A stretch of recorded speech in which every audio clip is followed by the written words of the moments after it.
अस्सलाम वालेकुम साथियों, एक नई वीडियो के साथ। आज की वीडियो में मैं आपके साथ शेयर करूंगी कि किस तरह से हम घर के अंदर पाया जो है उसको बना सकते हैं। यहाँ पे मैं आपके साथ छोटे पाए की रेसिपी शेयर करूंगी।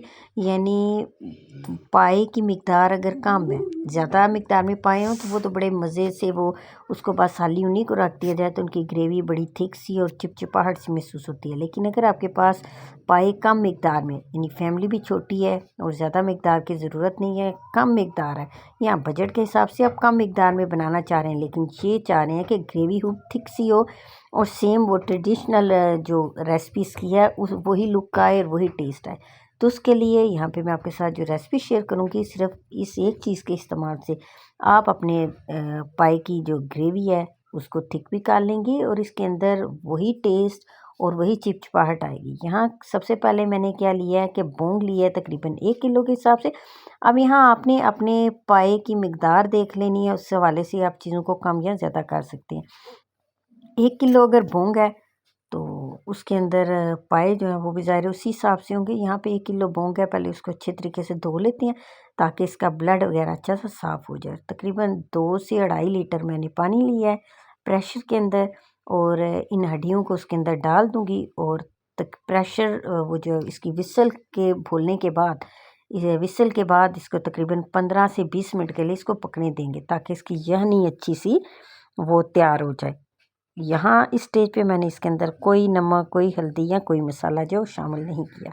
वो सारी चीज़ें हम क्या करेंगे, जब हम अपना मसाला तैयार करते हैं उसके अंदर हम इसको शामिल कर लेते हैं। अब दूसरी साइड पे आगे पाए मैंने बताया कि अगर फैमिली छोटी है या बजट कम है, दोनों सूरतों में आप क्या करें, कम पाए से भी ये रेसिपी बना सकते हैं। तो यहाँ पे मेरे पास तकरीबन 3 कप पाए हैं, छोटे पाए। मटन 3 पाए हैं, उनको क्या करेंगे, हम इसको अच्छा सा पहले इसको भी वॉश कर लेते हैं। वॉश करने के बाद इनको हम करेंगे फ्राई करने के लिए बिल्कुल थोड़ा सा ऑयल लिया मैंने। इस ऑयल में हम इसको इतनी देर फ्राई करेंगे कि इसकी जो गोश्त की या पाई की जो अपनी एक तेज़ सी स्मेल होती है, उस स्मेल को ख़त्म करना है। जो बंदा फ्राई कर रहा होगा उसको खुद ही जब इसकी एकदम से फ्राई करना शुरू करें इसकी स्मेल बहुत तेज़ आना शुरू हो जाती है। तो जो हम इसको फ्राई करेंगे, गोश्त की जो अपनी हमक सी होती है, वो स्मेल सी होती है, ये उसको ख़त्म करेगा। कुछ मिनट 2 से 3 मिनट हम इसको फ्राई करेंगे, स्मेल इसकी ख़त्म हो जाएगी, थोड़ा सा ये कलर भी चेंज करेगा, इससे आपको पता चल जाएगा ये अच्छे से फ्राई हो गए। इस स्टेज पे प्याज थोड़ा मोटा मोटा, एक मीडियम साइज़ का प्याज लिया, उसको मोटा मोटा कट किया। कुछ लहसुन के जवे लिए और 1 से 1.5 चम्मच लहसुन अदरक का मैंने पेस्ट लिया, उसको भी स्टेज पे डालेंगे और इसको इतनी देर फ्राई करेंगे प्याज का क्रंच ख़त्म हो जाए और ये जो लहसुन अदरक है वो भी अच्छा सा इसके अंदर फ्राई होके मिक्स हो जाए। अब यहाँ पे मैंने लिया है 1 चम्मच जीरा और 8 से 9 मेरे पास काली मिर्चें थी, उसको भी इसमें डाल के थोड़ा बिल्कुल कुछ सेकंड के लिए फ्राई करेंगे। ये मसाले की खुशबू जो है वो गोश्त के साथ मिलके उसको काफ़ी इन्हेंस करती है। इसको थोड़ा सा फ्राई करेंगे। फ्राई करने के साथ अब इस स्टेज पे हम इसके अंदर शामिल करेंगे टमाटर।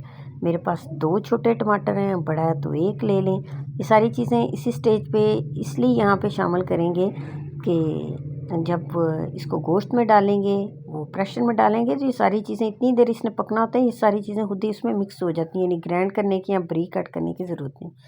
साथ में पास 2 सब्ज़ मिर्चें थी और 1 सब्ज़ प्याज की वो थोड़ा सा पड़ा हुआ था, वो भी मैंने इसके अंदर शामिल कर दिया। अब इसमें डालते हैं हम अपने मसाले, तकरीबन 1 चम्मच नमक, आधा चम्मच हल्दी और 1.5 चम्मच मेरे पास सुरख मिर्च है, वो इसके अंदर शामिल करेंगे, वही घर के मसाले। और इसको इतनी देर वो फ्राई करेंगे कि वो टमाटर जो है तकरीबन मिक्स हो जाए, यानी जब लगे कि अब नीचे लगना शुरू हो गया है तो वो जो यखनी हमने रखी हुई थी उबलने के लिए 20 मिनट हमने उसको लगाए, उसी पानी में हम इस मसाले को डालेंगे, ये पाए फ्राई हुए और बाकी सारा इसको अच्छा सा इसमें डाल के अब 45 मिनट्स के लिए हम प्रेशर को लगा देंगे। तो 45 मिनट्स के लिए जब प्रेशर को बंद किया और 45 मिनट्स के बाद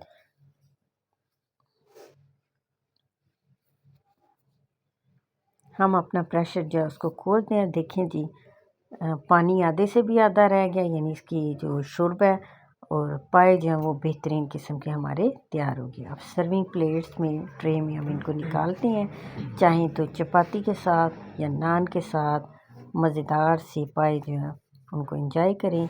यकीनन आपको ये झटपट पाए की रेसिपी जो है पसंद आएगी, और अगर पसंद आए तो इसको ज़रूर ट्राई कीजिएगा।